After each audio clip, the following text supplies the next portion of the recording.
Welcome to Medicare 360.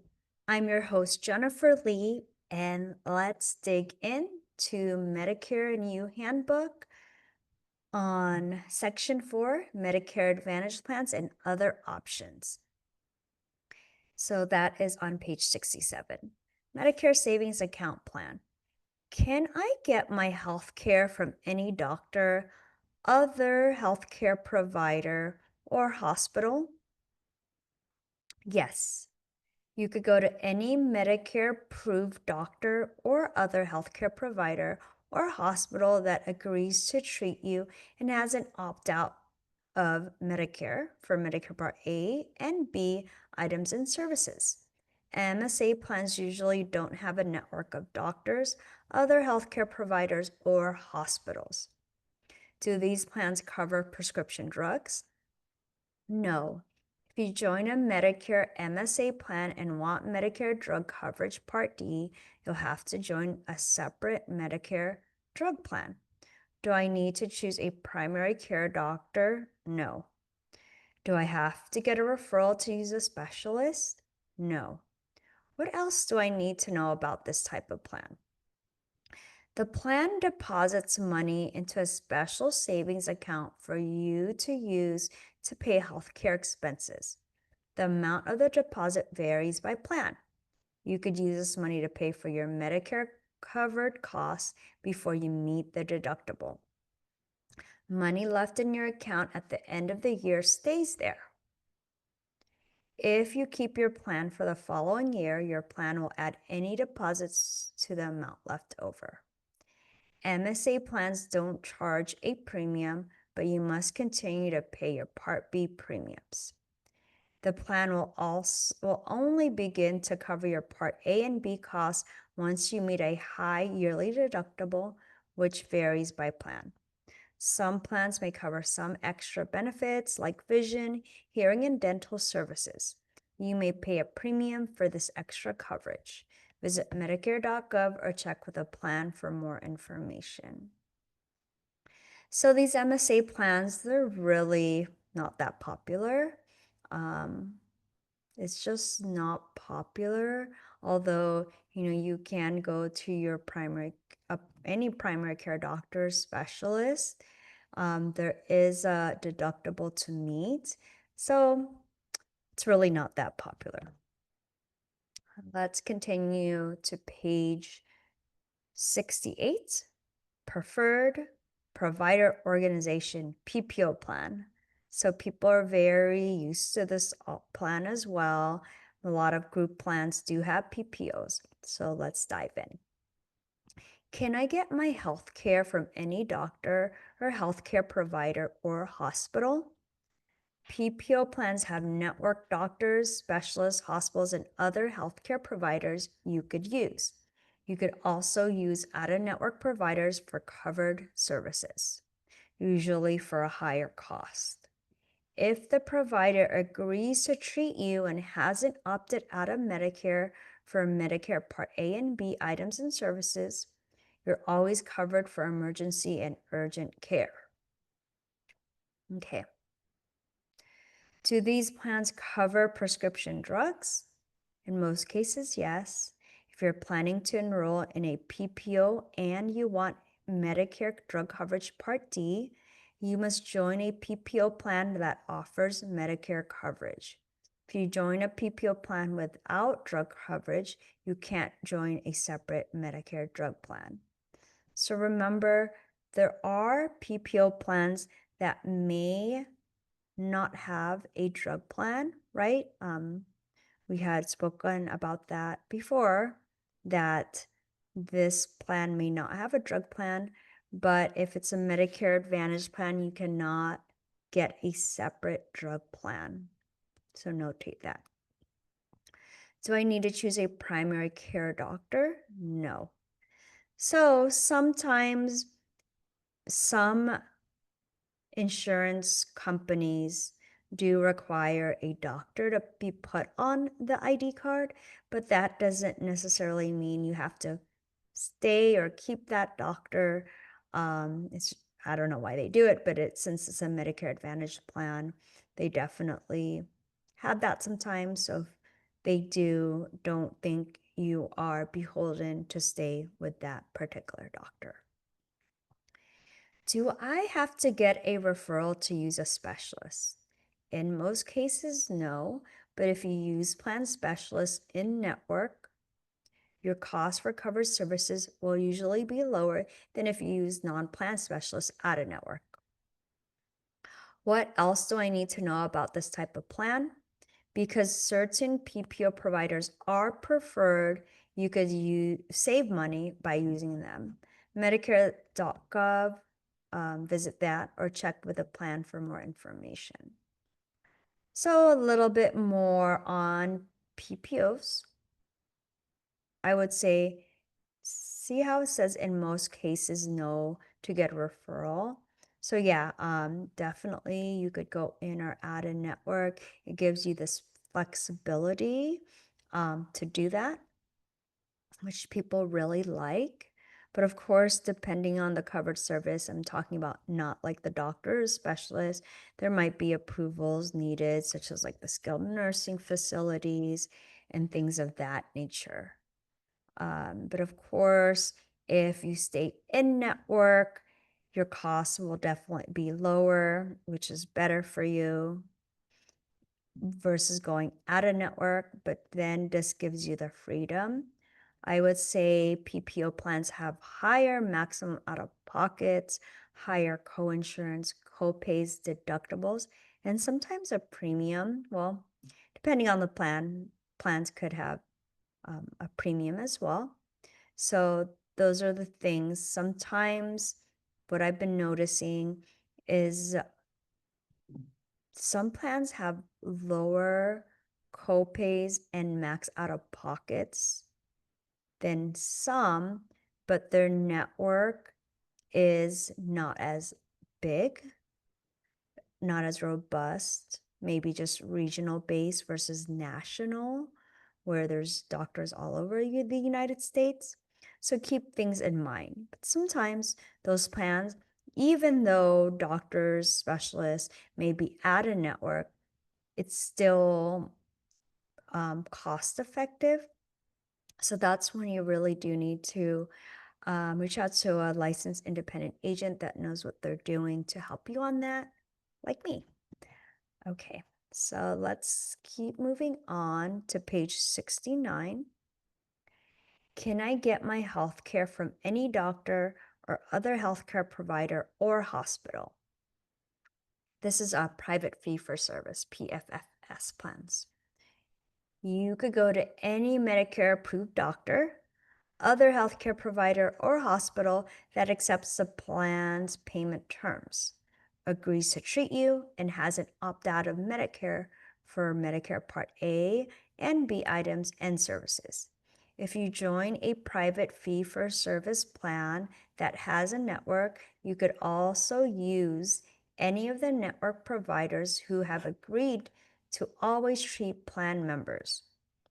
If you choose an out-of-network doctor, hospital, or other provider who accepts the plan's terms, you pay more.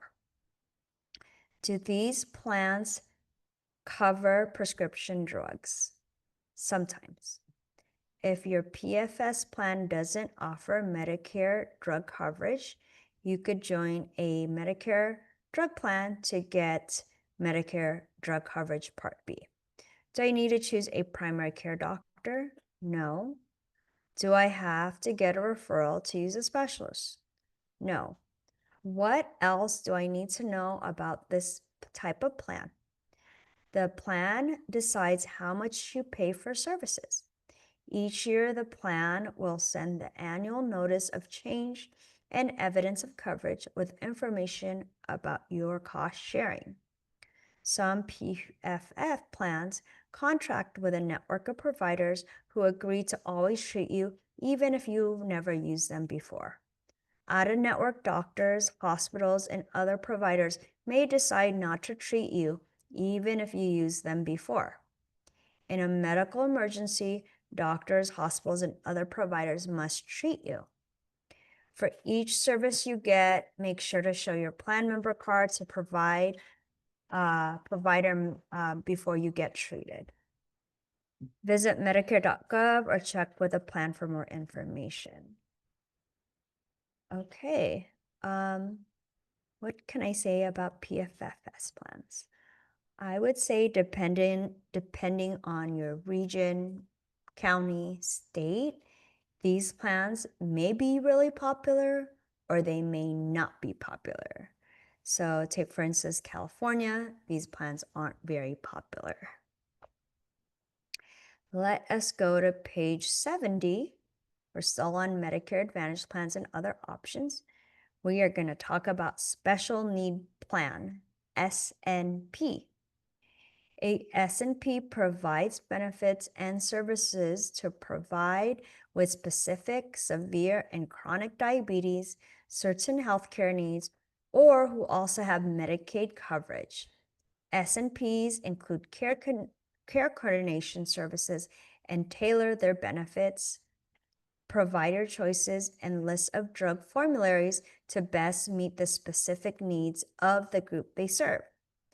Can I get my health care from any doctor, other healthcare provider, or hospital? Some SNPs cover service out of network and some don't. Check with the plan to find out if they cover services out of network, and if so, how it affects your cost. Do these plans cover prescription drugs? Yes, all SNPs provide Medicare covered drug, Part D. Do I need to choose a primary care doctor? Some SSMPs require primary care doctors and some don't. Check with a plan to find out if you need to choose a primary care doctor. So on the SNP plans, do I need to choose a primary care doctor?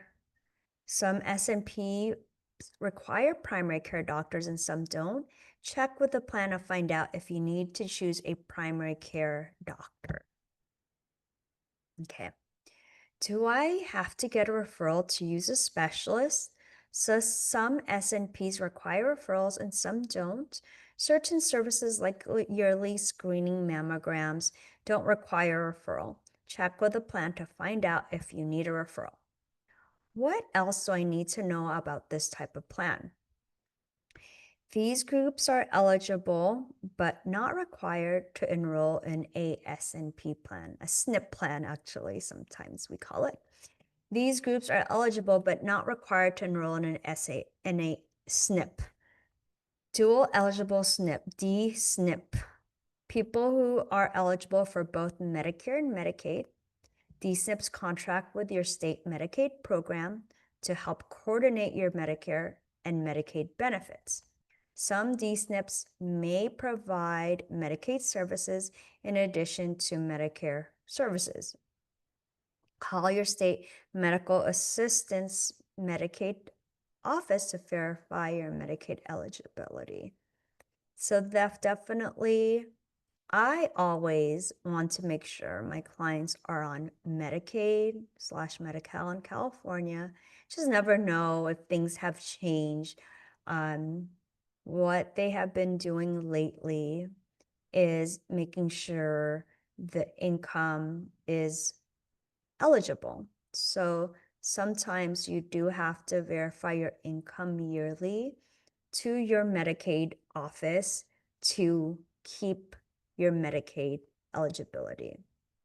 I've seen it where clients didn't get it, were on vacation, sent something in, but Medicaid did not receive it, so they will lose their Medicaid coverages, right? And some, depending on your state, like California, if you are on full dual eligible Medicaid, Medi-Cal, they even pay for your Part B premium.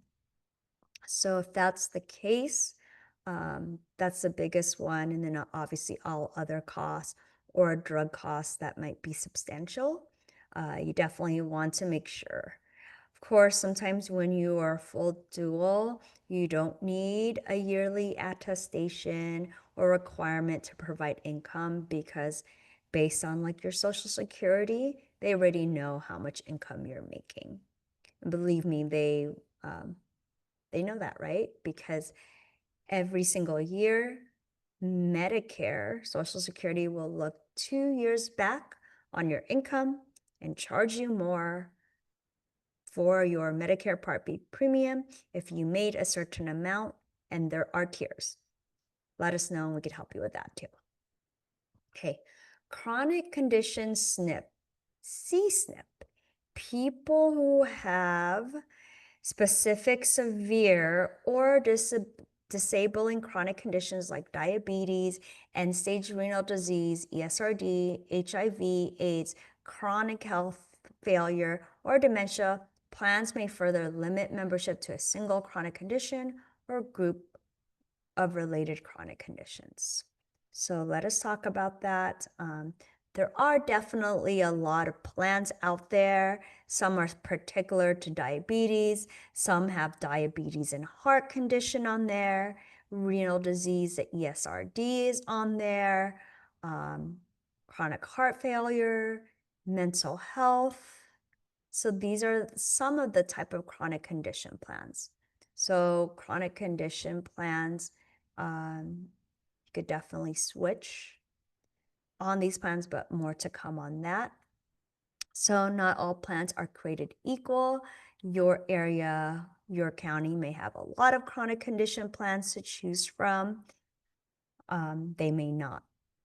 Also, sometimes a chronic condition plan also needs to be like a Medicaid plan, because if you look at the coverages, it's quite high, and Medicaid might help you cover that. So just things to look at. These chronic SNP plans, C-SNP plans, they definitely provide better coverage, more benefits, maybe even lower drug costs. So it's something worth to look at if you do have a chronic condition. But like I said, some plans are not created equal, so it's really good to review what you have and these plans as well. Okay, institutional SNP, SNP, I-SNPs. People who live in certain conditions like nursing homes or who live in community but require a high level of nursing care at home. So I-SNP plans definitely are like, those skilled nursing facilities, residential care facilities require high level nursing care home. So if that's the case, you can possibly be on the plan, but sometimes you got to review, compare, might not be the best or just not really a very good plan. They're very more limited, I would say, in different geographic areas, right? So definitely could look at that.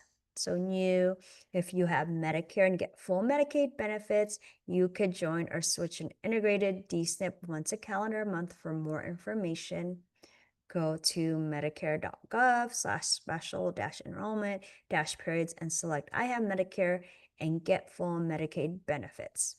When you're ready to find and compare SNPs in your area, visit medicare.gov/plan-compare. Of course, you could always reach out to us. You can filter your search results by special needs plans. Caution to the wary. Like I said, plans are not all created equal. You don't want to be on a plan that you are going to actually pay more and have less coverage. So keep that in consideration when looking at these type of plans. Any more that I do want to talk about this? Definitely, if you are on a chronic plan or have chronic conditions or on Medi-Cal, Medicaid, or institutional, it's worth looking at to make sure you're on the right plan. As mentioned, if you are on Medicaid, Medi-Cal, there are specific plans that are like coded that have full Medicaid benefits, and those plans you can change once a month.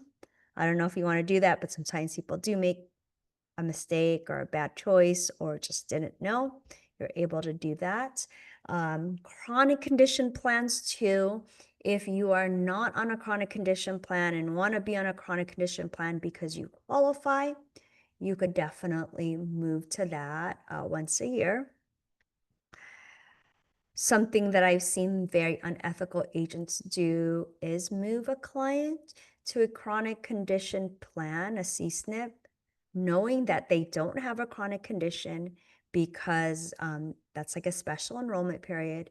And what happens if they can't verify your condition or you don't have that condition, you actually open up a special enrollment period where you could go back to a regular plan. So those are unscrupulous, unethical agents that I would not want to deal with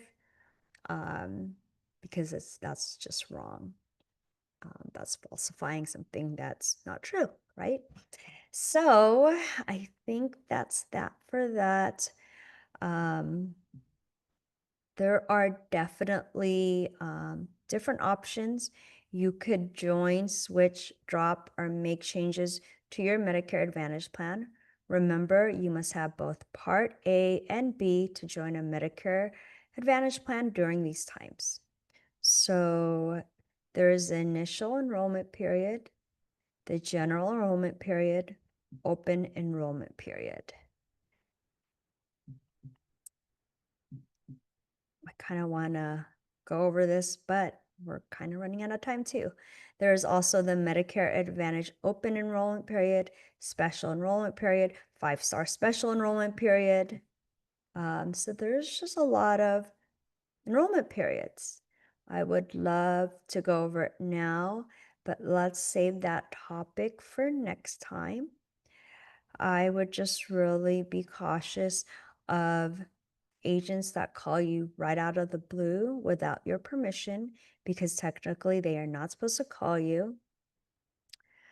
Um, Even if you do put something on Facebook or an ad on a commercial or online and they do have a right to call you, just don't let an agent push you, guilt you, do anything you don't want to do without due diligence.